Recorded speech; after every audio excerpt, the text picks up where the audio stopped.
അപ്പോൾ സിനിമകൾ കുറേ കാണുന്നുണ്ട്. എനിക്ക് തോന്നുന്നത് ഞാൻ കോളേജിൽ പഠിക്കുന്ന സമയത്തൊക്കെയാണ് കുറച്ചുകൂടി ഇംഗ്ലീഷ് സിനിമകളായിട്ട്, അത് ഹോളിവുഡ് സിനിമകളൊക്കെ ആയിട്ട് കുറച്ചും കൂടി കണക്ഷൻ വന്നത്.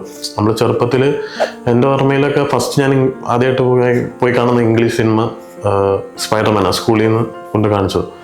അപ്പോൾ അതൊക്കെ ആണ് നമുക്ക് കാണുന്ന, നമ്മളന്ന് കണ്ടിരുന്ന ഇംഗ്ലീഷ് സിനിമകൾ. അപ്പോൾ അതല്ല, വേറെ സിനിമകളുണ്ട്, വേറെയും ടൈപ്പ് സിനിമകളുണ്ടെന്നും. അപ്പോൾ അതൊക്കെ കോളേജിൽ എത്തിയപ്പോഴാണ് അതിനൊക്കെ കുറച്ചും കൂടി ഒരു എക്സ്പോഷർ കിട്ടിയത്. സിനിമയിലേക്ക് എത്താനായിട്ട് സാധാരണ എല്ലാവരും ചെയ്യുന്നത് ഒരു അസിസ്റ്റൻ്റ് ആകുക, ഡയറക്ടറിലേക്ക് എത്തുക എന്ന് പറയുന്നത് ആ ഒരു ചെറിയ പ്രായത്തിൽ നടക്കാത്തൊരു കാര്യമായിരുന്നു. ഈ സിനിമയിലേക്ക് ഇത് എങ്ങനെ എൻ്റർ ചെയ്യാം, അതിൻ്റെ ആലോചനകൾ വന്നു തുടങ്ങി. അപ്പോൾ പിന്നെ ഒരു ഷോർട്ട് ഫിലിം എന്നുള്ള രീതിയിലേക്ക് ആയി. ഷോർട്ട് ഫിലിമിന് ഒരു സ്ക്രിപ്റ്റൊക്കെ എഴുതി, ഇതെങ്ങനെയാണ് എക്സിക്യൂട്ട് ചെയ്യണമെന്നും അറിയില്ല. അങ്ങനെ നടന്ന സമയത്താണ് ബിച്ചുവിനെ പരിചയപ്പെടുന്നത്. ഞാനും അവനെ ആദ്യമായിട്ട് കണ്ട് സംസാരിക്കുന്ന സമയത്ത് ഒരു രണ്ടുപേർക്ക് രണ്ട് കഥയുണ്ടായിരുന്നു. എൻ്റെ കയ്യിലൊരു കഥയുണ്ട്, ബിച്ചുവിൻ്റെ കയ്യിലൊരു കഥയുണ്ട്. എൻ്റെ എനിക്ക് കുറച്ചുകൂടി ത്രില്ലർ സിനിമകളാണ് കൂടുതൽ ഇഷ്ടം ചെയ്യാനും കാണാനൊക്കെ. അപ്പോൾ ബിച്ചുവിൻ്റെ കയ്യിലാണെങ്കിൽ ഒരു റൊമാൻറ്റിക് സബ്ജക്റ്റ് ആയിരുന്നു. എന്നാൽ പിന്നെ അത് ചെയ്യാമെന്ന് ആലോചിച്ചു. ബഡ്ജറ്റും നമ്മുടെ ഒരു ഷൂട്ട് ചെയ്യാനുള്ള എളുപ്പവും ലൊക്കേഷൻ്റെ സാധ്യതകളൊക്കെ വെച്ചിട്ടാണ് ഞങ്ങൾ റൊമാൻസ് ആണോ എന്ന് പറഞ്ഞ ഷോർട്ട് ഫിലിം എടുക്കാനായിട്ട് തീരുമാനിക്കുന്നത്. ഞങ്ങൾ പഠിച്ച കോളേജിൽ തന്നെയാണ് റൊമാൻസ് ആണ് ഷൂട്ട് ചെയ്തത്. ഞങ്ങൾക്ക് ബേസിക്കായിട്ട് ഒരു കാര്യം അറിയാൻ പാടില്ലായിരുന്നു. ഒരു ക്യാമറയുടെ ട്രൈപോഡ് എന്താണെന്ന് പോലും അറിയാൻ പാടാത്ത ഒരു ഗ്യാങ് ആയിരുന്നു ഞങ്ങളുടെ ആദ്യത്തെ ഷോർട്ട് ഫിലിം അത്യാവശ്യം യൂട്യൂബിൽ വ്യൂസ് കിട്ടി. അത് കിട്ടിയപ്പോഴാണ് ഞങ്ങൾക്കൊരു കോൺഫിഡൻസ് ആയി തുടങ്ങിയത്. അപ്പോൾ ഞങ്ങൾ രണ്ടുപേരും ചെയ്ഞ്ഞ് തുടങ്ങുന്നത് അവിടെ തന്നെയാണ്. അത് കഴിഞ്ഞ് ഞാൻ ഒരെണ്ണം ഡയറക്റ്റ് ചെയ്യാമെന്ന് വിചാരിച്ചു. അതൊരു എക്സ്പെരിമെൻ്റൽ ടൈപ്പാണ്. എന്തോവിടെയാണെന്നുള്ളൊരു പേരൊക്കെ ഇട്ട് അതിൻ്റെ ഒരു ആ ഷോർട്ട് ഫിലിം ഡയറക്റ്റ് ചെയ്തു. ആദ്യത്തെ ഷോർട്ട് ഫിലിം ഇറങ്ങുന്നത് 2018 2018 കഴിഞ്ഞ് പിന്നെ ഞങ്ങൾ തുടർച്ചയായിട്ട് ഷോർട്ട് ഫിലിംസ് ചെയ്യുക, അതിൽ തന്നെ സിനിമയായിട്ട് തന്നെ ബന്ധപ്പെട്ട് നിൽക്കുക. അപ്പോൾ ഷോർട്ട് ഫിലിംസ് നമുക്കിപ്പോൾ ഏതെങ്കിലും ഒരു പ്രൊഡക്ഷൻ ഹൗസിൻ്റെ മുമ്പിലോ അല്ലെങ്കിൽ ഒരു ഡയറക്ടറിന് മുമ്പിലോ ഒരു ആക്ടർ മുമ്പിലൊക്കെ കൊണ്ട് കാണിക്കുമ്പോൾ നമ്മുടെ വർക്ക് ഇതാണ് അല്ലെങ്കിൽ നമ്മുടെ പ്രൊഫൈൽ ഇതാണെന്ന് നമുക്ക് കാണിക്കാനായിട്ടാണ് നമ്മൾ ഷോർട്ട് ഫിലിംസും ഈ പറഞ്ഞ പരിപാടികളെല്ലാം നമ്മൾ ചെയ്തുകൊണ്ടിരിക്കുന്നത്. കുറേയൊക്കെ യൂട്യൂബ് ചാനലുകൾ കുറേ കണ്ടൻസ് ആയിട്ട് വരുന്നുണ്ടായിരുന്നു.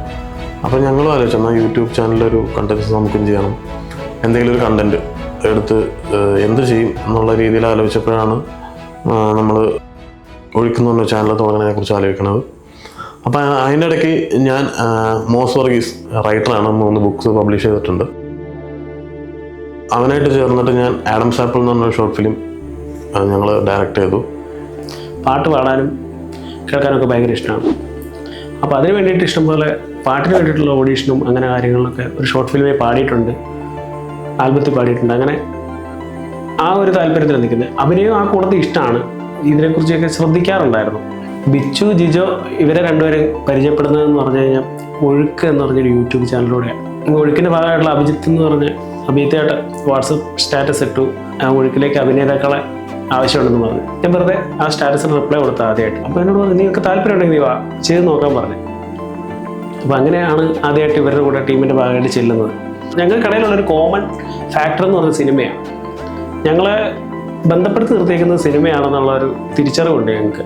ഷോർട്ട് കട്ട്സ് എന്നുള്ള ചാനൽ തുടങ്ങാനായിട്ടുള്ള ഒരു മോട്ടിവേഷൻ എന്ന് പറഞ്ഞാൽ നമ്മൾ ചെയ്യുന്ന എല്ലാ വർക്കും, ഈ ഷോർട്ട് ഫിലിംസ് ആണെങ്കിലും ഒരു സീരീസ് ആണെങ്കിലും അല്ലെങ്കിൽ എന്തെങ്കിലും ഒരു പ്രൊജക്റ്റ് നമ്മൾ ചെയ്യുവാണെങ്കിലും അത് കംപ്ലീറ്റ് ആയിട്ട് ഇവിടെ വ്ളോഗായിട്ട് തന്നെ നമ്മൾ ഡോക്യുമെൻ്റ് ചെയ്യുമ്പോൾ ഒട്ടുമിക്ക എല്ലാവരും തന്നെ ചെയ്യുന്നത് ബിഹൈൻഡ് ദ സീൻസ് ഒക്കെ ഇഷ്ടംപോലെ ആൾക്കാർ ചെയ്യുന്നുണ്ട്. അപ്പോൾ അതിൽ നിന്നും വ്യത്യസ്തമായിട്ട് എന്തെങ്കിലും ഞങ്ങൾക്ക് ചെയ്യാൻ പറ്റുമോ എന്നുള്ളൊരു ശ്രമമാണിത്.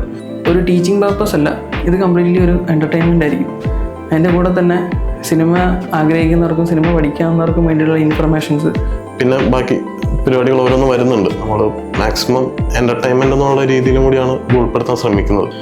അപ്പോൾ അതിൻ്റേതായ രീതിയിൽ നിങ്ങൾ കണ്ടിട്ട് നിങ്ങളുടെ സപ്പോർട്ടില്ലാതെ ഞങ്ങൾക്കൊന്നും ചെയ്യാൻ പറ്റില്ല. സിനിമ സ്നേഹിക്കുന്ന അല്ലെങ്കിൽ സിനിമയുടെ ഭാഗമാവാൻ ആഗ്രഹിക്കുന്ന എല്ലാവരെയും നമ്മളിതിൽ ഉൾപ്പെടുത്താൻ ശ്രമിക്കുന്നുണ്ട്. മാക്സിമം സപ്പോർട്ട് ചെയ്യുക. അപ്പോൾ ഞങ്ങളിത് തുടങ്ങുകയാണ്. Thank you.